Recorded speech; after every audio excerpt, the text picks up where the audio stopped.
Hey, Jared here from soundguitarlessons.com, where I teach musicianship skills on the guitar so we can express ourselves more freely. Welcome to my 5th practice log. This is my sound practice log series where I do a little more of a casual type lesson than my usual videos, peel back the curtain, behind the scenes information on my own practicing, which I'm working on every day, and periodically wanting to give you some updates on how I'm doing it, what's working for me, something that can benefit you, and most importantly, how I'm organizing it, because that is such a huge part of getting the most bang for our buck in our practice time. It's how we organize what we're practicing. So today I want to talk about guitar vocabulary and a couple things that just examples of how I'm specifically checking some things off, which means I'm passing a milestone with a few scale exercises that I'm doing. And let's look at what we're talking about here. We're going to talk about parent scales and modes. I was improvising around with wanting to work on my Lydian sound, and this is D flat Lydian right now.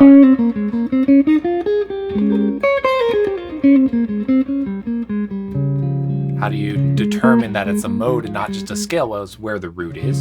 And I wanted to freshen up on that and work through all the keys with it. So that's one of the things I'm going to, in real time, kind of work on and show you my practice system for. And the other one is harmonic minor, just as a parent scale, because I practice them in 2 different ways. Now, there are different ways to work on your scales everywhere.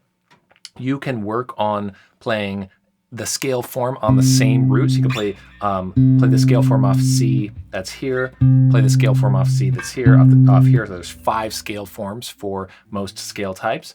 And you can do all the scale forms off the same root, or you can do all of the roots in the same position. So let me say that again. You can do all the different positions off the same root, or you can stay in the same position and do all the different roots cycling through all the keys, which is how I do a lot of my practicing, often in the spot, but then translating it around too, because I want to be ready for every single key. So let's look at the kind of rules for the practicing here, and then I will just kind of do it in real time and try to hit a milestone on a couple of these things. So here's my practice home base. We're going to go to the vocabulary category here, and I've highlighted to make it easier for you to see here. You can see all the parent scales and all the modes, and I practice them in different ways. If it's modes, I'll do a root to root exercise, which you'll hear, playing from the root to the root, so you really hear the mode. Otherwise you won't. And if it's a parent scale, I'm just playing all the notes within the position on the guitar that I'm working on. So for the parent scale, we're going to do harmonic minor, and for the mode, we're going to do Lydian. And you can see here, I checked off major scale, I checked off major pentatonic scale. All this stuff I've practiced before. I'm just taking the opportunity to go back through it as I create this system that kind of keeps track of it all. So again, wanting to share with you along the way as I do this, and it's really enjoyable for me to refresh on this stuff as well and share as I go. If you want a PDF of all the scales that have all the parent scales, and therefore you can play all the modes with them, I actually just refreshed and updated my scales pack. You can get it by going to soundguitarlessons.com/scales, or there's a link in the description to get that. I just added all the fingerings because I had a few people asking about that. It has a version with the chord tone numbers in it, and then another page of all the positions of all the parent scales, and shows also all the recommended fingerings for them. And I added a bonus page that lists out all the modes of all the various scales that are in there. So really useful resource. So if you want to get that or get the updated version of it, use the link in the description or go to soundguitarlessons.com/scales. Let's go back to the guitar view and I'll show you how I'm working on this. Oh, before we do that, importantly, we need to have the rules really defined. I know the rules really well, but just pointing out here that this is where I write them in. I don't try to write them out perfectly, just enough for me to understand them. If I'm making a lesson for you, I do make sure to clarify the rules really specifically. But we're going to play as 16th notes. The click metronome is going to be as quarter notes. The click is going to be on the offbeat specifically, and then start on the next available click, or I should say the next available beat for each scale change. So sometimes I wait a different amount of time depending on where the scale ended.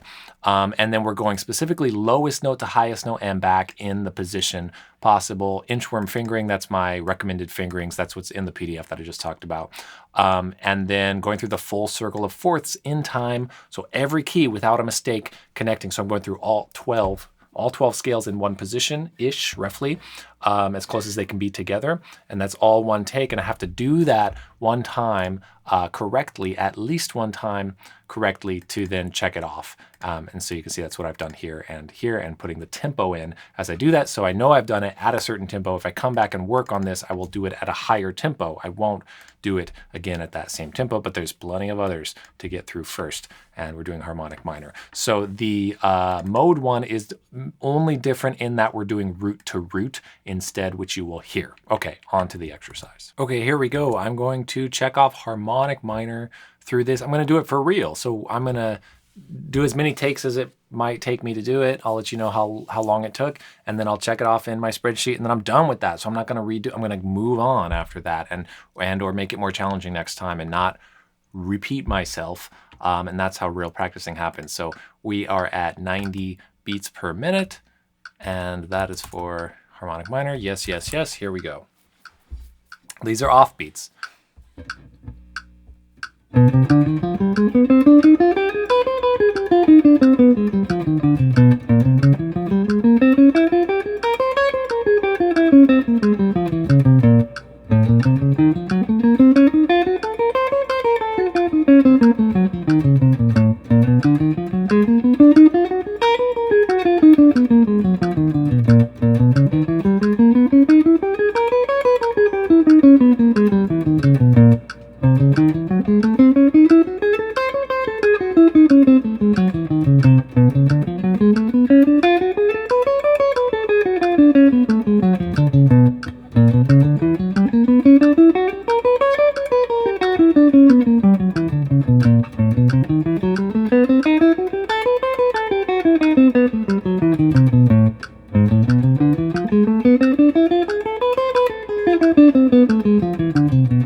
Okay, that was all of the harmonic minor scales through the circle of fourths in this position area right here. That took me over 20 tries, maybe more, to get it right. And of course, you don't just want to get something right once after a bunch of mistakes, but this counts as doing it many, many times. You're repeating each of the scale forms at least twice, and some of them 3 times. So it's just such a long exercise to go through all the keys, and exercises this ability to think off different roots in time, like what happens in music, that just one time is good enough. I often try to do more than once, and I'll get a few extra strings of it, but as long as it's one, I'll check it off. Let's do the Lydian scale next so you can hear the root to root version, and then I'll talk about what, maybe you're not interested in just scales. You want to play real music, I'll talk about that at the end. This is training us to also practice in this same focused way on actual pieces of music. So let's do the Lydian. One difference with Lydian is that we need to play as 8th notes instead of 16th notes. So I've doubled this, so it's now 180 beats per minute because I'm playing as 8th notes. That's just because of how often I have to pause and restart on a click because of the root to root method. So you'll hear what I mean.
All right, now we get to check this off, and it's just an organization, right? All this stuff exists whether you write it down or not. These are the fundamentals, and if you can practice the fundamentals this way, you can practice your repertoire this way. Of course, the point of those fundamentals and that vocabulary is then I can be ready to use those scales improvisationally or just understanding the fretboard really well for actual improvisation in songs, repertoire, composing, anything I want, and not just kind of knowing it, but really having tested my technical ability through that as well, and just doing it with strict rules. You can play every scale, especially the major scale, and then I base the other scales off of them in any 3 fret positions. If you're not familiar with that, check out my Simplifying Jazz Guitar series. I'll put a link to that in the description or on the screen here as kind of a thing to watch next. About halfway through that video, I just walk through with scale diagrams how you can play all 12 scales in one position there. And then I do that with all of my scales within 3 fret positions rather.